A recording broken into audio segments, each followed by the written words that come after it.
Hello friends, आज हम लोग इस वीडियो में टो से लेके नी तक की स्किनिंग कंप्लीट करेंगे। जो हमने पहले से ब्लॉकिंग कर रखी थी उसको स्मूथ करेंगे और जो भी क्रीचिंग आएगी उसको हम लोग सॉल्व करेंगे। तो हम लोग इस तरीके से टो से स्टार्ट करते हैं और नी तक हम लोग जाएंगे। की कर लेंगे हर कंट्रोलर को जहाँ पे हमें स्मूथ करना है। तो नी को, एंकल को और जो हमारा टो है इसको की करेंगे। फिर उसके बाद हम लोग स्मूथ स्किनिंग करते चलेंगे। तो ये हम लोग प्रोसेस को फॉलो करेंगे।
इस एरिया में अभी थोड़े हम लोग इन्फ्लुएंस को थोड़ा ऐड करते चलेंगे।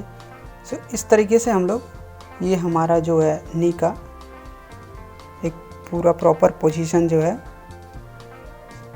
दिख रहा है, जो है इंटरसेक्ट नहीं हो रहा है और जो शेप है नी का आ रहा है। तो इस तरीके से हमारा जो है नी की स्किनिंग कंप्लीट हुई।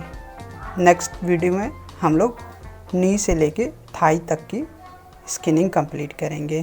थैंक यू दोस्तों।